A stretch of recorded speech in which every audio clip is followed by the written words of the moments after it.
Great. Hi, everybody. Welcome back to Tanya for Life. We are in chapter 6. Picking up from where we left off, we were talking about the animal soul, the composition of the animal soul. And we're going to be learning a lot more about the animal soul and where the animal soul comes from.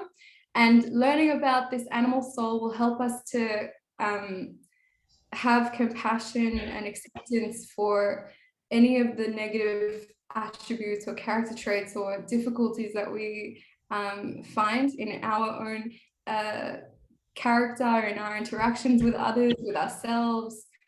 All of our imperfections, they come from this animal soul. So learning about it will be extremely helpful in that way. And by extension as well, this learning will also, Bezrat Hashem, help us to have this awareness when it comes to other people in our lives. So we won't take personally all the negativities that somebody may be, expressing and behaving, because really it all comes down to this. There is no negativity in the world that exists outside of what we're learning. So there's nothing in the world that exists outside of what we're learning. We're learning everything, the source of everything. So that's extremely helpful for us.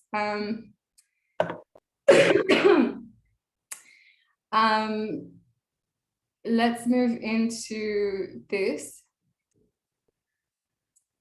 So we were saying all words and all thoughts that are not directed to Hashem and to Hashem's will and to Hashem's service, these are all garments for the animal soul.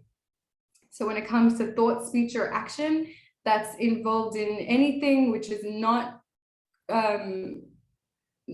for Hashem, then that automatically comes into the category of the animal soul's garments. Anything which is directed to Hashem automatically falls under garments of the godly soul. For this is the meaning of the term Sitra Achra, which literally means the other side, and not the side of holiness. Thus, whatever does not belong to the realm of holiness is Sitra Achra. But what in fact does the realm of holiness encompass?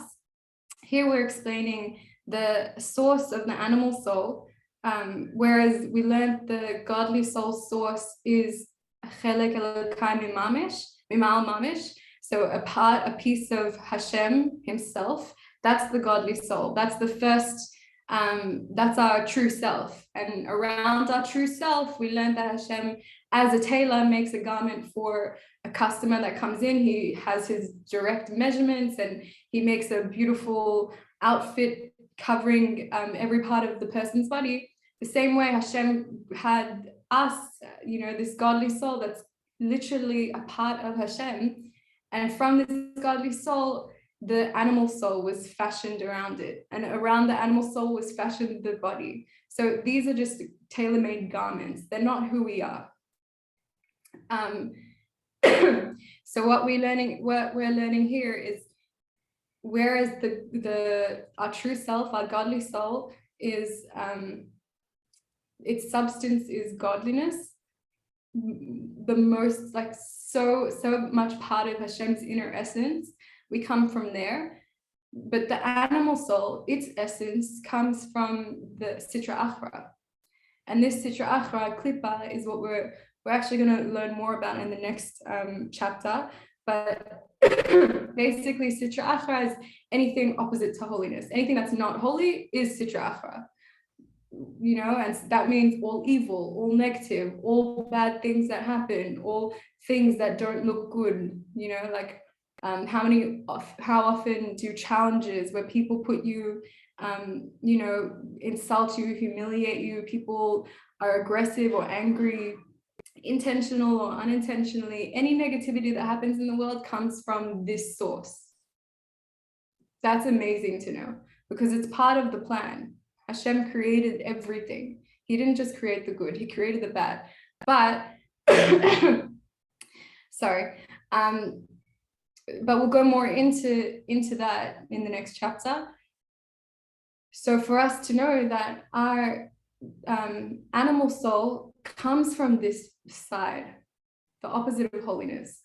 So don't put your standards on yourself too high. Don't expect perfection from yourself, because you have this part that's literally from the side of the opposite of holiness, which will always, without the natural pull, is that it will pull you into the negative attributes, all the evil. It will automatically pull you into what's opposite to holiness. So our purpose of learning is to actually be able to elevate this nature, to elevate this animal soul, and actually make it more refined and turn its desires towards holy, godly things. So, and that's the whole thing about the process of elevating your essence as the soul, whatever soul rank you're on. What separates tzaddik and a tzaddik gamor, most people say, is that the tzaddik gamor, the complete tzaddik, has reached such a level that he has no yetzer hara in him. What does that mean? Not necessarily that he never had a yetzer hara to begin with, but his yetzer hara has now turned into a yetzer tov.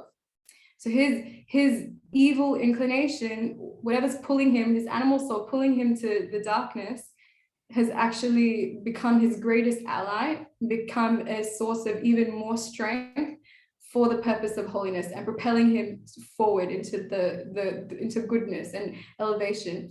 And so he doesn't even have to fight with it anymore. That's the tzaddik gamor. So that all his passion, all his power that comes from this animal soul is for holy endeavors.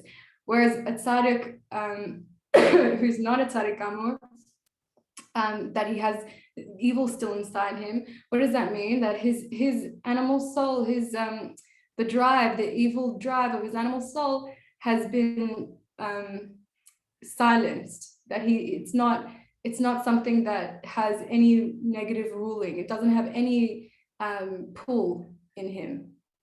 So the highest level is to actually not to cut off this negative side to us, but actually to channel it. That's the highest ruling. And we learned the Alter Rebbe or the Rebbe Rashab, I don't remember, probably coming from the Baal Shem Tov, probably coming from the Arizal, and coming from Moshe Rabbeinu, and coming directly from Hashem's essence. Hashem has taught us that the antidote for the yetzer hara, the antidote for all of this negativity that is a part of our animal soul, it's the yetzer hara's antidote is Torah learning Torah in this way, in order to refine our character, in order to change our animal soul, in order to open up the goodness that's inside, which we'll learn more about later, because ultimately evil has goodness inside it, and evil has a big purpose. It's only a shell, right? Excuse me. And it's from this shell that the animal soul is sourced from. So the side of holiness, we go on under the teaching of the Alter Rebbe. The side of holiness is nothing but the indwelling and the extension of God's holiness. Now God dwells only on that which is surrendered to him. Whether the surrender is an actual one and visible even in that surrendered being's external aspects, as in the case with the supernal angels, whose entire being is constantly and openly surrendered to God, or whether it's a potential surrender, as in the case of every Jew here below in this physical world, who has the capacity for surrendering himself completely before God through martyrdom for the sanctification of God's name. As explained further in the Tanya, every Jew has the capacity for such self-sacrifice. In the face of an attempt to coerce him to forsake Judaism, he will willingly suffer martyrdom. Thus, every Jew possesses internally within his soul the potential for surrender to God, whatever his external state. This potential, however, may reveal itself only in the act of martyrdom, because he is surrendered to God. God's holiness rests upon him.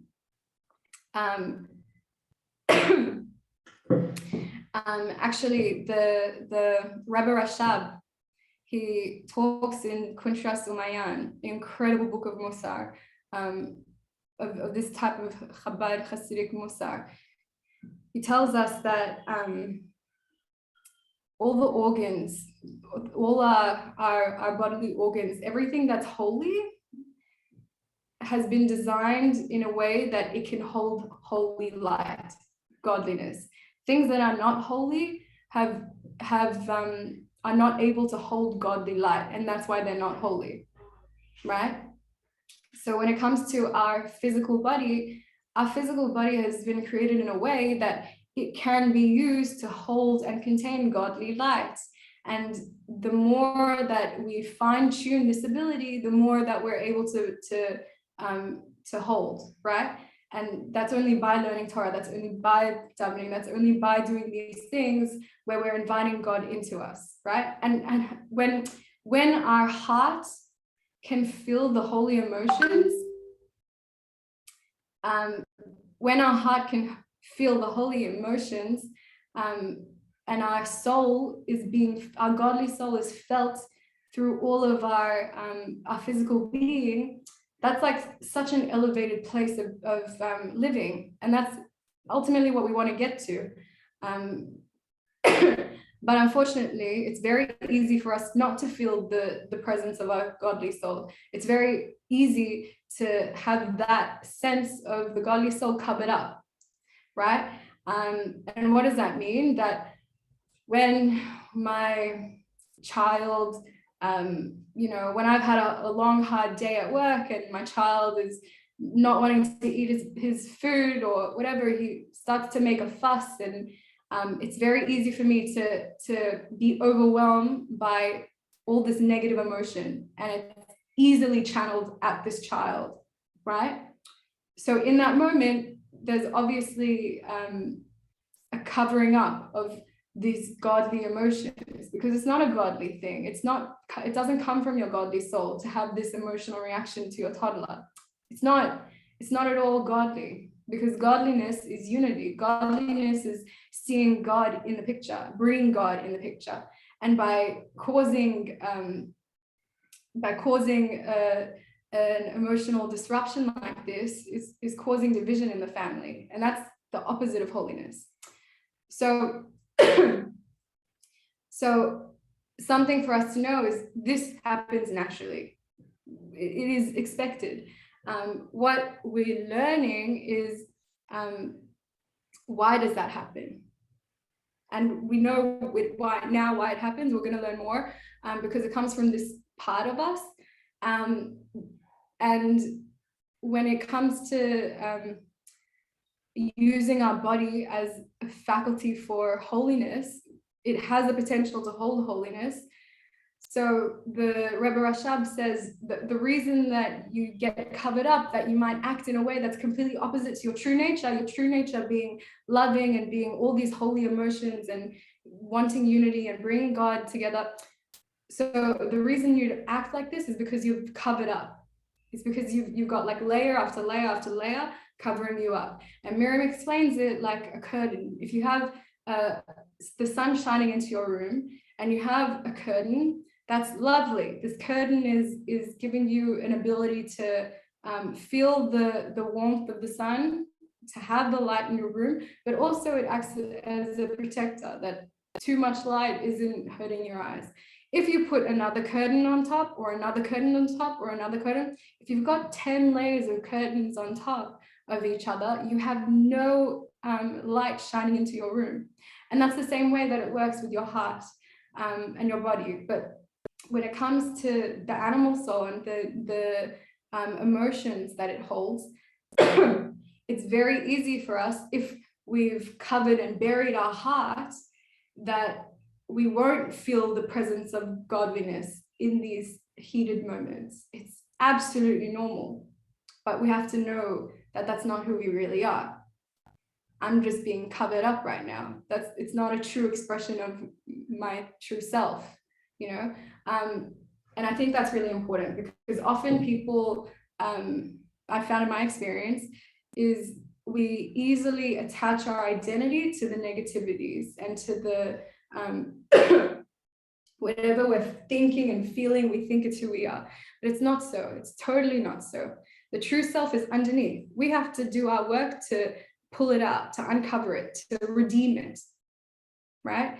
And that's what the Rebbe Rashab explains to us, that this is who you are, this is who you're not. And the process is making yourself a place where your true godliness can shine. That's what the Rabbi says. And you have to know that you are a place where the true godliness can shine because you were created in this way, that you have this soul and you have this ability to learn Torah, to share, you are a vessel of complete holiness, and you're, comparable to nobody. Hashem created you this morning, and he continues to create you every single moment because he recreates the entire universe every single moment. So we have incredible faith. Hashem has incredible faith in us and incredible love for us. And the more we uncover that true connection and try to learn to see ourselves where Hashem sees us, the better off we are in everything. Because then we can learn to identify with who we are. And by identifying ourselves with that part, we can actually get, we have the ability to humble ourselves more, because we learned up here that Hashem can only dwell where someone is humble to him.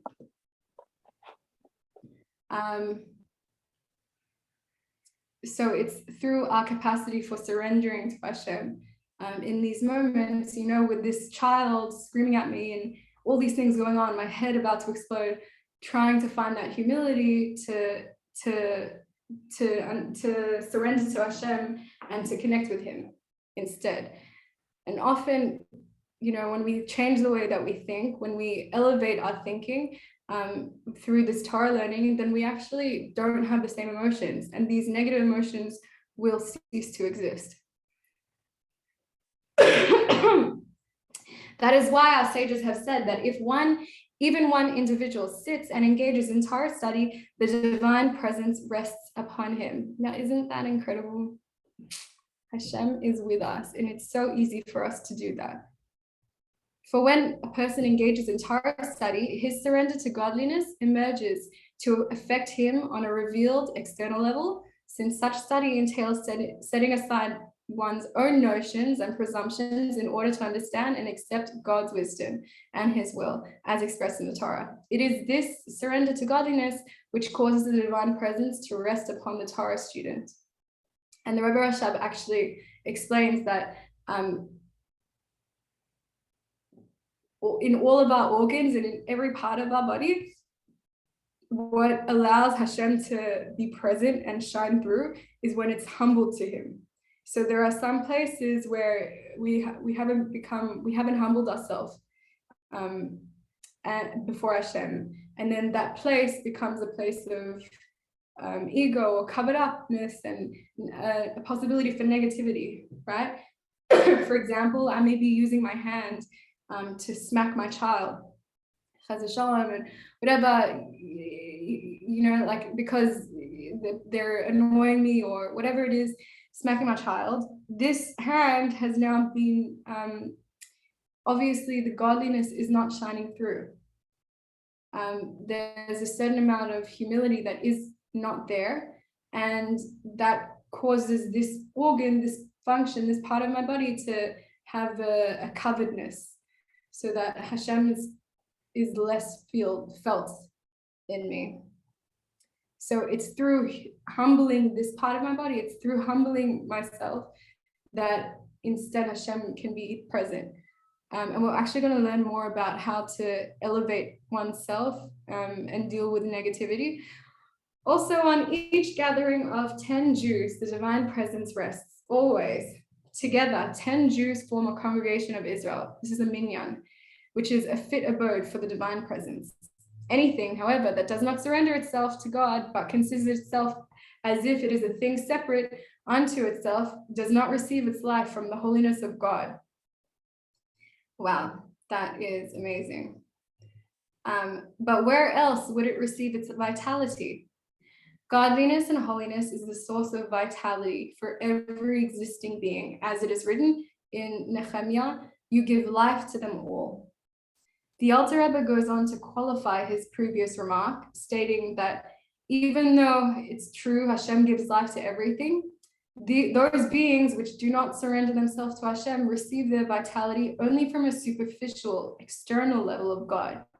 And from this level too, only when it descends degree by degree through numerous contractions of the life force.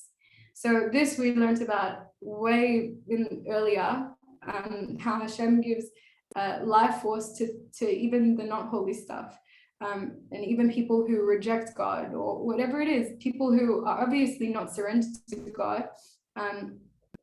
And the way that he gives is not from his inner essence giving to your inner essence. It's like behind the back. It's not something personal. It's not something so connected as you would, share something with a beloved friend. Instead, it's like sharing with your enemy. You do it behind your back. You do it not really connecting so well. So Hashem does give life to all. To return to the Alter Rebbe's words, the self-styled separate being does not receive its vitality from the Pnimiut, the inner aspect of holiness, from its very essence and core, but he receives his vitality from its acharayim, the hinder part, so to speak. To bestow from one's Pnimiut, literally from one's face, like face to face, means, as explained in chapter 22, to give with a pleasurable will and desire. Whereas acharayim, which means literally behind one's back, means to bestow without desire and without pleasure out of some extenuating factors. The giver's attitude will be apparent in either case, in his manner of giving. If a person gives something to his enemy, for example, he'll avert his face from him, for one's face represents his inner feelings. Since the giver's heart is not in his gift, he turns his face away, presenting his enemy with his back. Thus, pnimiut and acharayim, in the sense of internal and external aspects of one's will, are related to their literal meanings of face and rear. In our context, everything in the realm of holiness, whose existence and life God desires, receives its life force from the pnimiut of godliness, while the klipat, everything from the sitra achra, in which God has no desire, since he created them only for the reasons given in paragraphs introducing this chapter, they receive their life from the acharayim of godliness. And why does Hashem not have the desire to give it to them? It's because Hashem wants us, Hashem wants to give to us. And that's the whole reason, of the world. That's why we're created, is to receive from Hashem. But in order to receive, you have to work for it. If you are given everything in life, then you don't appreciate anything.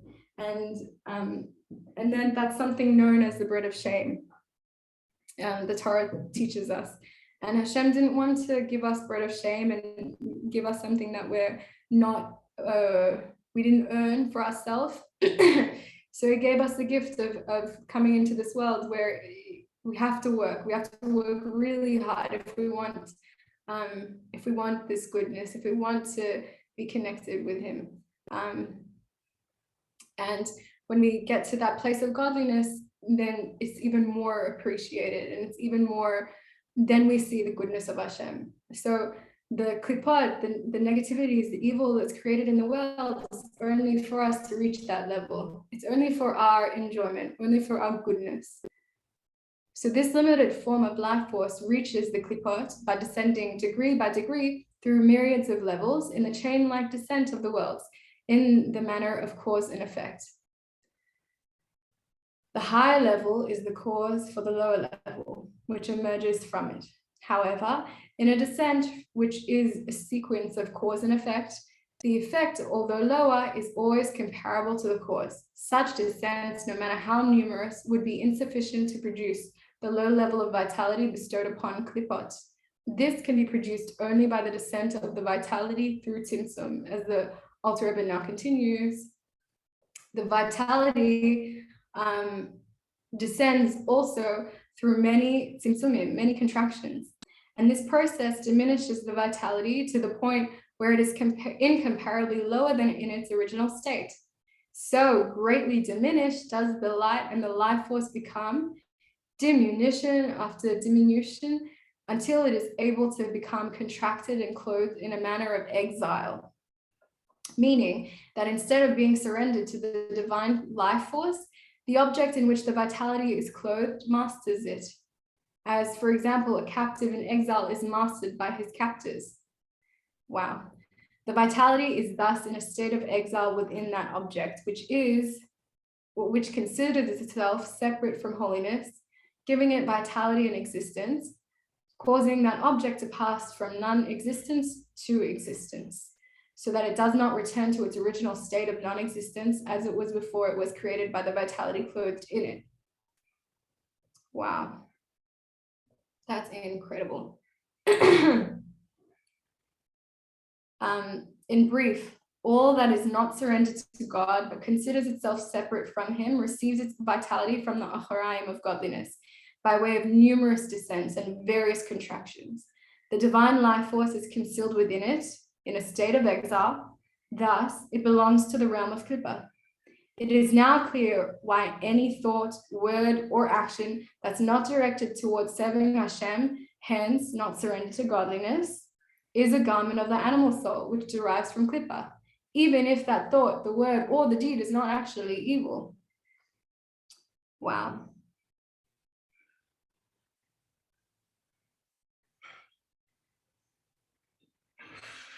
Wow. I just wanted to point out something here that's really, really a big cry. So this life force of God that gives this part of Hashem that gives life force to sustain everything in the world that we see, that we are, that we come in contact with and we don't see. All of this is being kept alive by Hashem. What part of Hashem? It's the Shekhinah.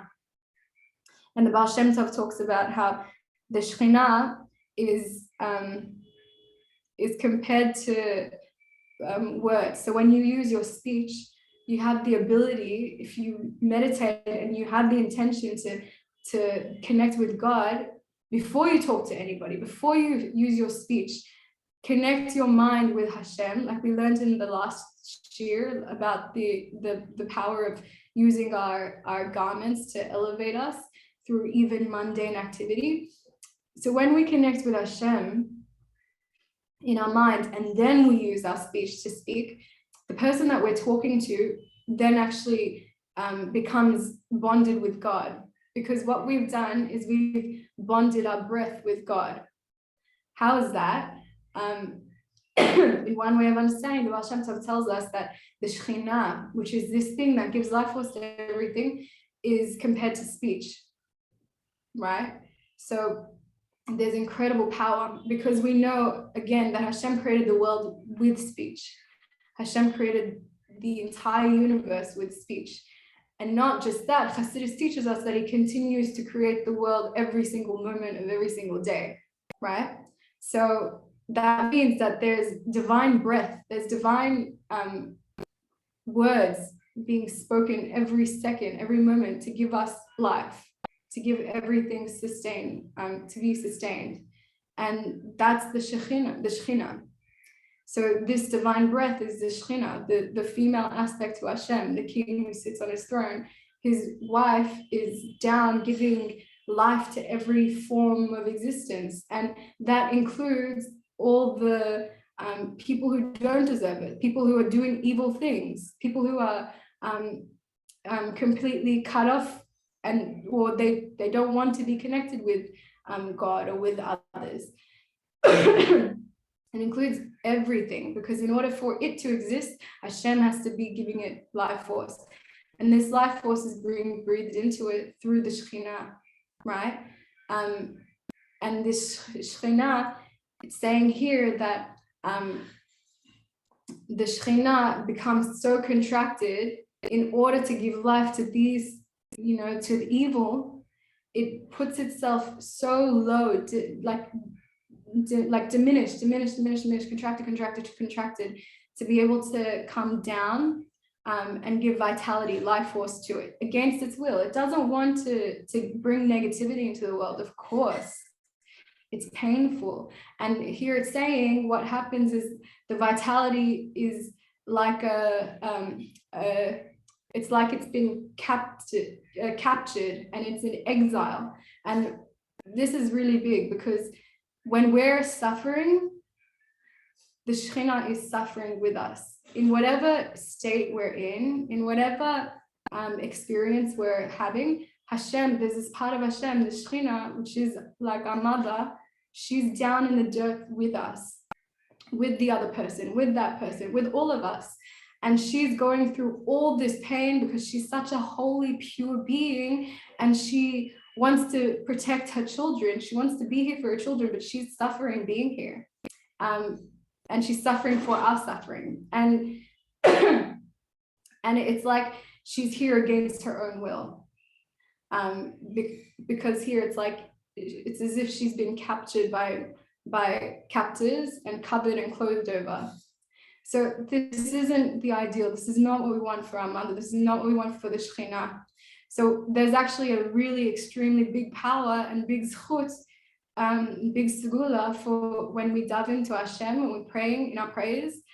Specifically, the Rebbe tells us in Havas Olam, before Shema, in the paragraph, in this paragraph, it's a big zchus. It's a big time for us to be able to ask Hashem for help for whatever we're facing, or whatever challenges we're facing in our own life, whatever constrictions, darkness, whatever pains that we're going through. Here we have the ability more than another time to talk to Hashem and say, God, like, this is what I'm suffering with, please help me. And you can even go into the details. You can talk about, address all your issues.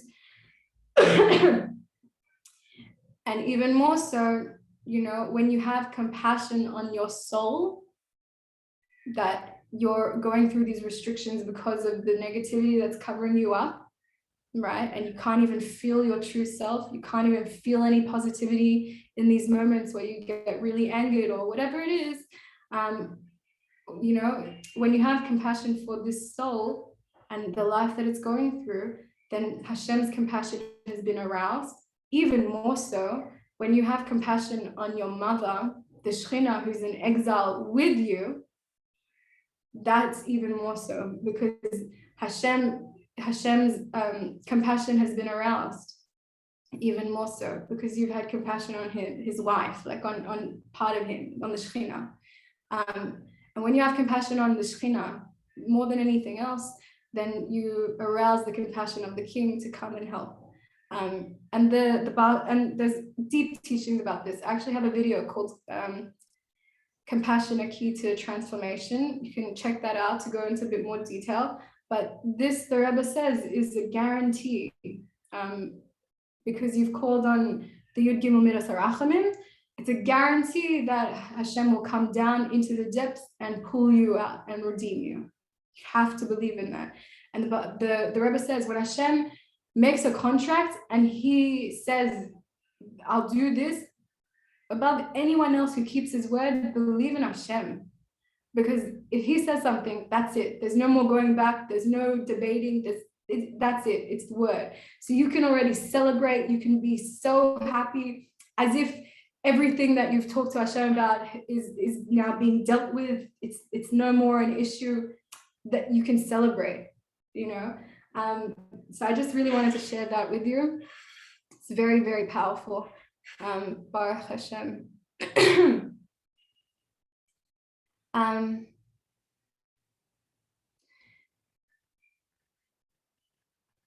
So this is why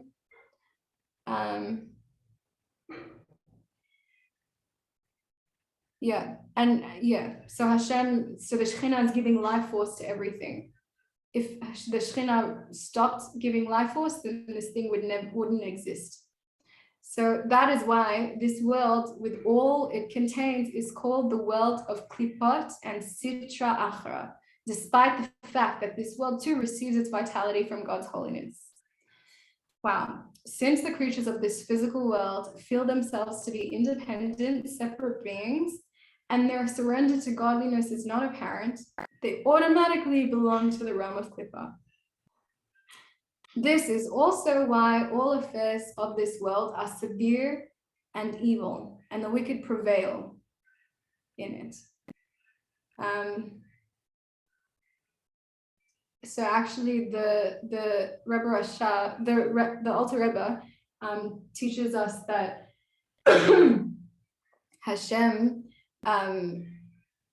so this lowest level of the world, of all the realms, of all the worlds, we live in the world of Asiya, the lowest possible level, and it's the farthest away from Hashem in terms of the contraction, and it's where our mother, the Schina, is captured and not happy, and there's evil that not only runs abound but is more prevalent than holiness.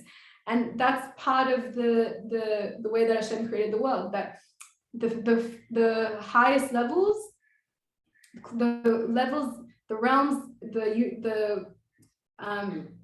the worlds that are closer to Hashem's infinite light, they have more goodness, less negativity. As the contractions continue, remember, each world is another contraction. So as the contractions continue, there's the possibility for more negative to be than positive. And so as the progression of the worlds go down, you have the world of Bria, which is after Atzilus. Atzilus is where Hashem's Ein Sof runs abound. There's no negativity. In the world of Bria, that's where negativity is. And it's as if there's more good than bad. In the next world, there's 50-50.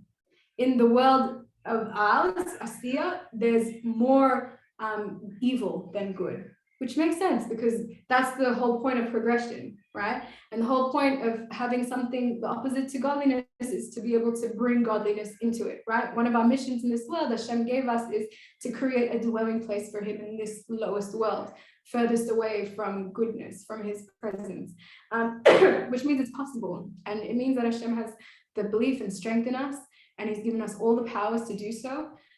Like we learned at the very beginning of the Tanya, that we took an oath, and through that oath that Hashem made us swear, he invested in us all the powers that we needed to fulfill it. So, sorry.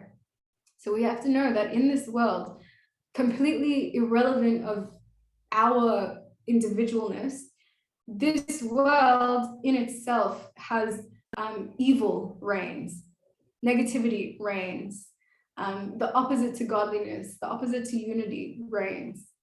So already there's these forces in the world that are strong, that pull us in this direction. Know that, don't take it so personal. This is the way it is. And there's a big reason for it. And I wanted to say more so that Miriam actually says, this world it's like mostly evil, it's mostly bad and negative, and there's a little bit of goodness. This is the lowest world that we live in. Know this, accept this. And see it as a big gift from Hashem. Because everything that we work for is ours. All the Torah that we learn will be ours eternally, and we've worked hard. It hasn't been easy to learn Torah. It hasn't been easy to set aside time and to think unity in a time when everything is really emotionally chaotic. It's not easy to bring holiness, but everything that we do and every act that we do every godly act that we do interact with, engage in, actually stays with us eternally forever, and that is something we earned. It's all something we earned. Nothing is bread of shame. So we really feel the gifts. In the following note, referring to his previous statement that this is a world of klippot, the Alter Rebbe writes that this is so notwithstanding the fact that godliness pervades all existence, or stated in the terminology of the Kabbalah that God's infinite light, his Or Ein Sof, clothes itself in the spherot of the four worlds, in all the worlds of Atzilot, Bria, Yetzirah, and Asiya. Thereby, even this physical world is filled with the Or Ein Sof. Yet despite all this, it is still a world of klippot. To be sure, this world contains the 10 spherot of the world of Asiya, as is written in Eitz Chaim, portal 43. The world of Asiya comprises both our physical world and the spiritual world of Asiya. The spherot of the spiritual Asiya are, however, contained in the physical Asiya as well. Now, within these 10 sfirot of Asiya are contained the 10 sfirot of the world of Yetzirah, within them the 10 sfirot of the world of Bria, and in them the 10 sfirot of the world of Atzilut, in which abides the Or Ein Sof. Thus, the Or Ein Sof pervades this entire, the lowest world, by being clothed in the 10 sfirot of the 4 worlds, Atzilut, Bria, Yetzirah, and Asiya, as is written in Eitz Chaim, Portal 47, chapters 2, and in Sefer Gilgulim. That's such an amazing book. Sefer Gilgulim is a work of Kabbalah, and it's all about, a Gilgul is a reincarnation. So it's all about the reincarnations, and it tells us like who these people in history actually, who the neshamas were before, and you know, like all the Jewish souls come from Abraham Avinu, and that's why we have self-sacrifice to such an extent that we're able to give up our life, because our neshama was within Abraham Avinu when he went through all his 10 tests, and through all of those opportunities he was given to break himself, to humble himself, to crush his self, and go through self-abnegation. He used those opportunities to crush himself instead of become angry or upset or self-obsessed. He used those opportunities to crush himself to the point even that he was willing to give up life, the life of his son. Sorry, and Yitzchak, he was willing to give up his own life. This is the highest level of self-sacrifice, to actually be willing to give up your life or the life of someone, you know, a child that you've been waiting for years and years and years, and your whole life is dependent on him. So absolute self-sacrifice, and all of our neshamas experienced that. Everything Abraham Avinu went through as Jews, we've all been through that. And that's why we have this level of self-sacrifice today. And all of our avos, they actually had, they're known for specific character traits. And we learned at the beginning that Hashem created each neshama, each person, with different amounts of elements, right? And those elements cause your emotional and mental capacities, right? So someone is born with more of a tendency towards lust, desire. Negatively comes up into like addictions and escapism and running away. And on the positive side, it's into giving, sharing, uniting. It's a spiritual amassment, you know. So, for example, our Abraham Avinu, he had more of chesed. Hashem made him with more water elements, so that he had more kindness. But at the same time, knowing that he had a lot of kindness means that he struggled a lot with where lust and desire will take you otherwise. So we learn, like we know that when we use our faculties for their spiritual purpose, then we don't have the negative pull anymore. There is no such thing as a negative pull when we're already channeling it for the spiritual high holy endeavors. And that's something to remember, because it's where we there's so much to say about this.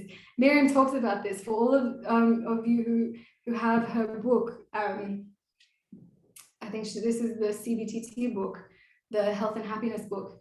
She talks about Abraham Avinu and his experience of listening to Hashem, who's told him to leave your house, leave your father's place, and leave your land, and go to you, lech lecha, to the land that I'll show you. And from this, there's incredible teachings about all the things that we have to leave in order to come to the true self. And what are those things? Leave your father's home, leave your birthplace, and leave your land. So your father's home is all your childhood nurture or lack of nurture that you had. Maybe you were given too much kindness and not enough boundaries, or maybe you were completely lacking on all fronts and your parents were not present at all, or whatever it is. Any of your childhood experiences that you know that you're stuck with today, or your birthplace. You know, the birthplace signifies your the elements, the way Hashem created you, the way your DNA is, your spiritual DNA, that you have more fire, more water, more earth, more air element, what that means, like what character traits you suffer with most, you struggle with. Maybe you're really big on anxiety or anger, whatever it is. Then you've got your land, you know, all these habits that you've run away, you know, because you've been running away, haven't been dealing with everything, haven't known how to deal with everything. You've gotten into a habit of running away, and all these escapisms that you've used, these bad habits that you've created up for yourself, all these three things can cause you to be completely not in contact with your true self, and it can cause absolute pain and suffering in your life. And you can be a victim to your circumstance. You can be a victim to the world of Klippa, which is the world that we live in. Or, as Hashem says, in order for you, Abraham, to come to your true self, you have to leave these three places. And a lot of people will think that these three places are stuck with you forever. Your traumas, your family home, the way you're built, you know, your DNA, your habits, all these things you can't change. It's too hard. But no, you can. And Hashem gives you the power every moment to do this, and to be like Abraham, and to leave these three places behind. Once you do that, you come to your true self. And wow, there's so much to talk about. But this Miriam goes into a bit more detail in her book. So you can check that out. I think we'll leave it there for now. Let's see if we've got much more to go. No, we're almost done. Wonderful. Yeah, so maybe we'll go into some questions. Here are some questions for this chapter. Have you noticed for yourself a connection between your deeds and your emotions? Can you be more mindful of what's on your mind? When you eat, is your choice of foods feeding your animal soul or nourishing your godly soul? Next time, our next class, I want to talk more about this animal soul, so it's easier to see its function in our day-to-day living, and how the choices that we make will really either elevate us or bring us down more into the world of Klippa. That's a really great class coming up. Please check out Miriam's classes. They're phenomenal. I was watching them this week, and they did amazing things to have this Torah in your mind. So if everyone would like to take a few moments to do a meditation with me, let's close our eyes.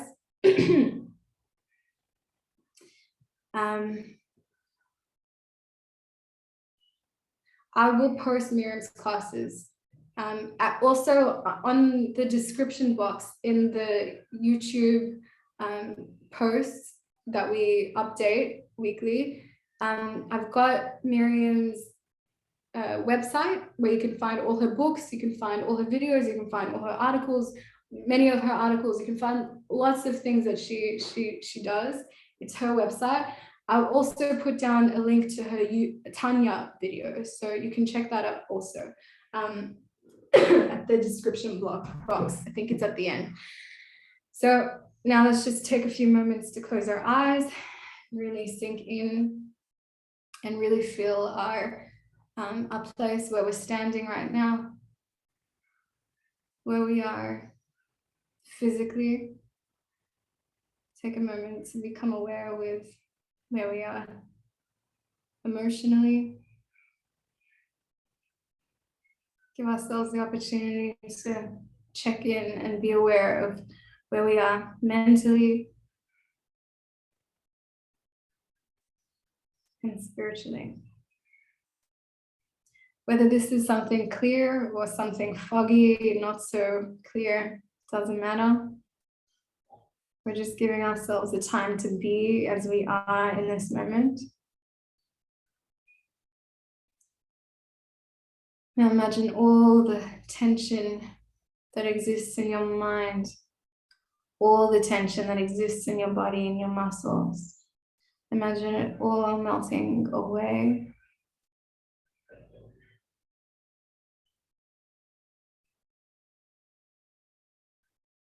And in its place, feel the light of God entering you, bringing with it a feeling of security and warmth and safety, tranquility, peace, unity, happiness.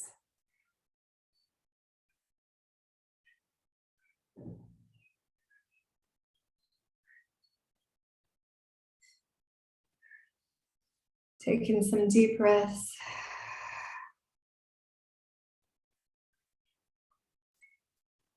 Now put your hands, squeeze your hands, your fingers for a count of 3, and then let go of the tension. Let go. Do it one more time. Feel that contraction, all the tension well up in your hands, and now let go. Move down to your feet. Contract your feet, your toes, curl them up. Feel that contraction and let go. One more time. Contract, squeeze, squeeze, squeeze.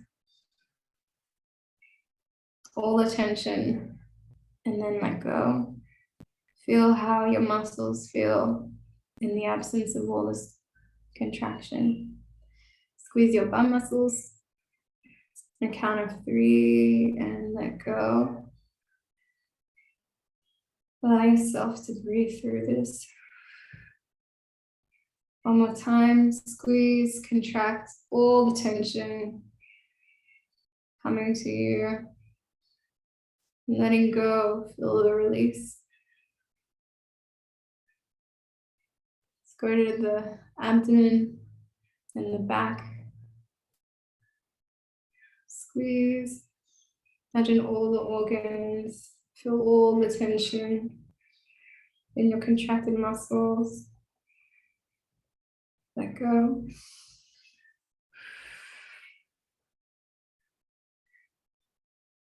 One more time. Tense it all up. And let go. Feel the feeling of the absence of the tension. Your shoulders, lift your shoulders up to your ears. Feel this contraction, this heavy burden. Breathing and let it go. Feel the absence of the tension. Feel your muscles soften. One more time. Up. And let go. Now tense up your facial muscles, your mouth, your cheeks, eyes, whatever that looks like to you, all tensed up. And let go. One more time. All tensed up. Let go. Now, as you feel all these parts of your body released, relaxed, open, calm, you feel your mind start to mimic this experience, and feeling released. It's able to let go of all the tension it's been holding. And now with a calm and relaxed body and a calm and relaxed mind, your mind is able to continue on with its normal job of neural pruning, which means that it's able to cut away and get rid of all the connections that are not serving yourself. all the negative connections and associations, all the wild associations that have been pestering your mind with negative thoughts. They can all leave, they can all go. Negative connections of behavior, your habits, all these things can be let go through this process of neural pruning.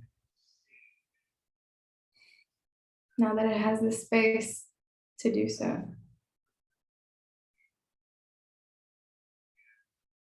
And you can allow yourself to smile, to feel this relax.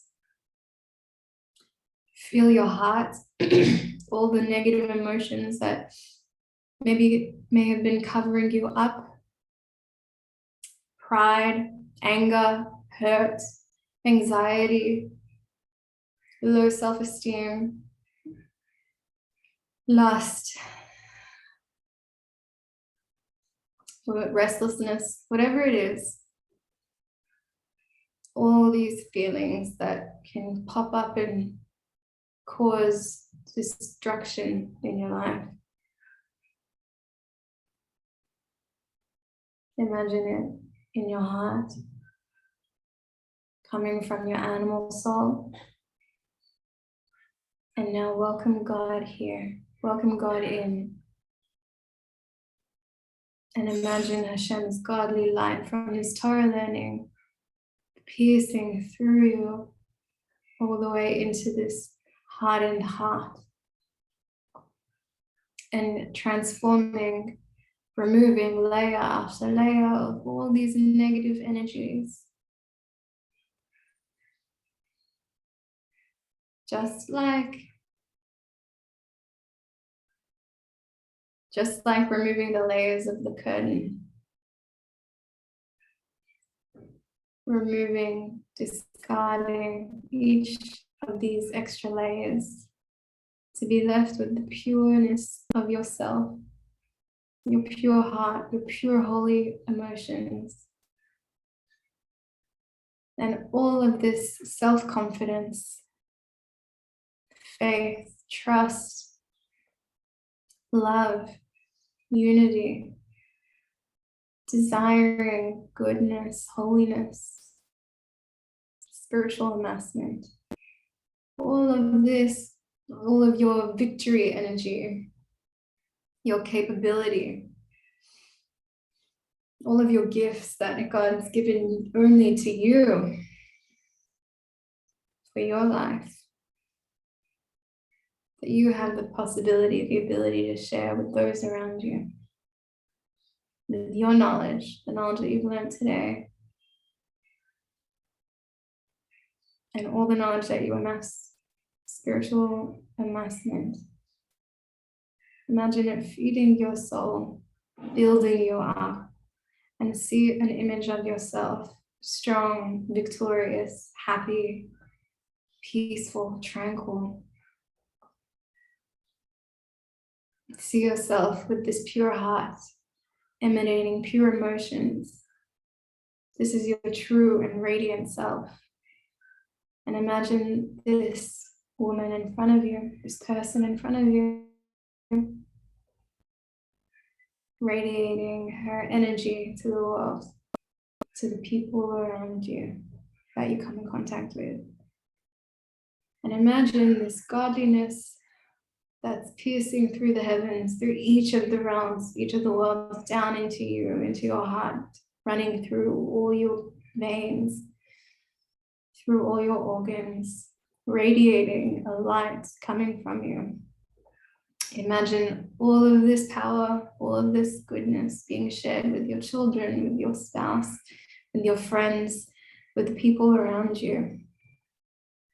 And see as you create a dwelling place for Hashem in all your interactions, in your space, in your life. And feel empowered to be you, to be this true self. And to create this dwelling place for Hashem. And don't let the Yetzer Hara fool you. putting these curtains, covering up your true self with self-doubt, with discouragement, with negative beliefs. See it. Connect with yourself. Let's connect with the pure love that Hashem has for you, precious daughter, and ask him, please Hashem, may this image be ingrained in my mind and in my heart, that I may be a dwelling place for you, that I may connect with you, connect to the love that you have for me, and share it with the world.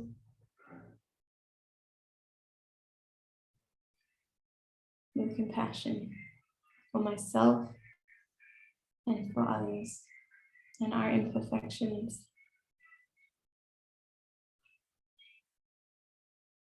Coming back into your body, connecting back with your place, still radiating this divine light.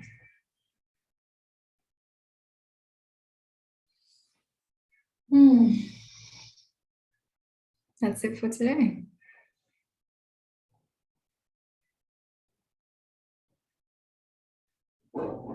Does anyone have anything they'd like to share with us? Thoughts, questions, comments?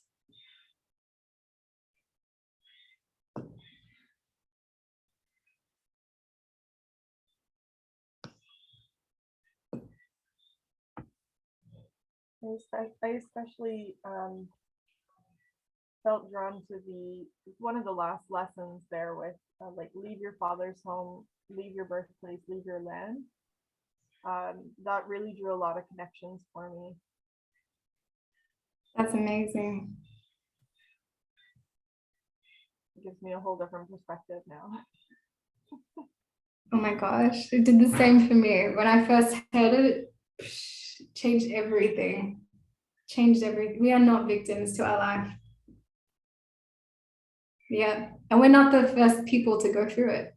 Even Abraham Avinu went through it. Even just finding like that strength to overcome these things that you're stuck in, and seeing that when you do overcome it, you become like a stronger you in doing it, which feels immensely difficult to do in the moment. Yeah, totally. But you're very right. It's only through going through it that we become stronger. Do you know, actually, what you're saying reminds me of something that the Rabbi says. In Miriam's marriage book, she has, it's incredible, but all throughout the marriage book, she's got different letters of the Rabbi that he talks to married couples. One teaching that he gives is, you're creating a binyan adei ad. What does a binyan adei ad mean? It means that it's a foundation that will last. You're building in your marriage a foundation that will last all the corrosive elements that will ever be shown upon it, right? So if you're trying to build a foundation that's supposed to last forever, last a long time, it needs to be tested, and it needs to be tested with corrosive elements, not with, not mildly. It has to go through intense tests to make sure that it will stand. And only after all these tests will it come out stronger, and you'll see all the good character traits that you have within yourself will be awakened only through it. Because if you were never challenged in such a way, then you would never have awakened this part of you. You would never have a need for it. So like what you're saying is that's exactly it. All the strength that you find is something that's always been there, but it's never going to be coerced out unless it's given a situation that there's no other choice, and like that's what the Rebbe was saying. So often people, especially in today's society, Rabbi Ginsburg talks, and Miriam talks about in her book, she quotes Rabbi Ginsburg saying how romance today, marriage today is so self-serving. And if it's not self-serving, if I don't have the picture romance, if my partner is not pampering me, then I married the wrong person. You know, everything that they did before we got married was all a show and da da da da da, and it's not the right person for me, and I deserve much better, and you know, woman empowerment, you know, so all of this actually works to degrade and undermine the foundations, you know, that you're trying to build. These are corrosive elements. You have to go through that. And what does Rabbi Ginsburg say? The Torah perspective is the opposite to this. The Torah perspective is unity. It's not division. It's not self-serving. It's serving the other. And we've talked about this a lot. This idea of like being humble, working on ourselves to be more and more and more and more humble. Because only when we crush our ego will we have space for another person. Oh my gosh, there's so much I can share. Even to the point where Hashem, even for the people who say that my husband, my wife, my family, they're not the same as when I first met them, and they put on a show and they manipulated me to get married. It's not true, because Hashem actually made a miracle that he brings you a special part of your neshama, it's called the higher level of your soul, and it lives in the higher realms. You know, while we're here on earth, in this lowest world of Asiya, we have other parts of our soul that's in the higher realms, living in the higher realms. So we actually have the potential to draw in the strength from the higher realms. We're not stuck in this level of Asiya. We are constantly connected with higher realms, but it's about where we put our mind. So Hashem brings down this higher level of Chaya into our conscious level, our conscious being, and then we see all the good qualities in our prospective partner, and that's a gift, because when you get married, now Hashem says, now I showed you what you could have, now I showed you the goodness in this other person, find it yourself. So he takes away, you know, this gift that he gave you momentarily is returned back to its normal place.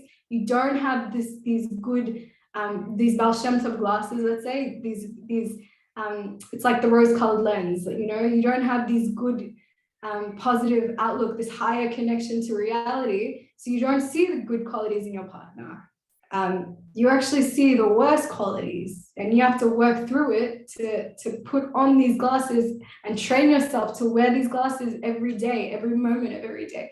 And that's the same with your children. It's the same with everything. It's the same with every situation. We need to wear the right glasses in order to see divinity, because in this world of Klippa, we're not going to see it. And I think that's an incredible gift.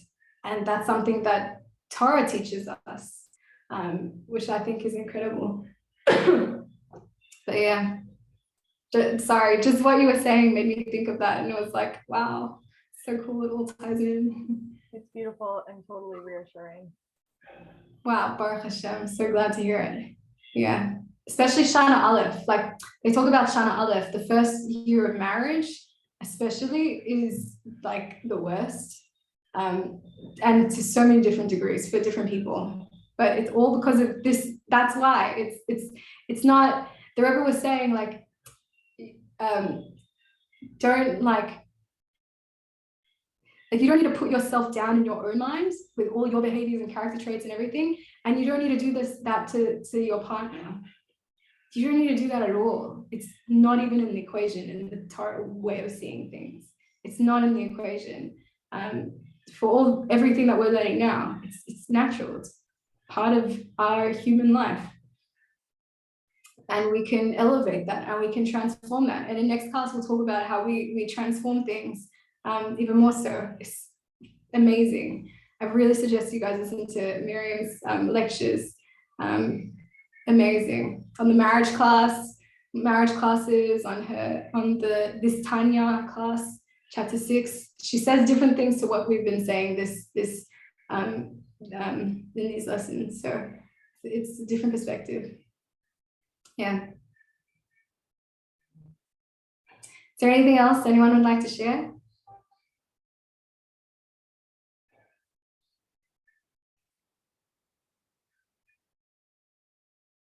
No, I think that's it. Amazing. Okay. Well, and thanks so much for joining, everybody. It's been amazing to get back on with you guys, and amazing to have these questions and go back and forth. I love this. Yeah. Thank you for hosting it again. Let me stop recording. Actually, I want to stop recording to the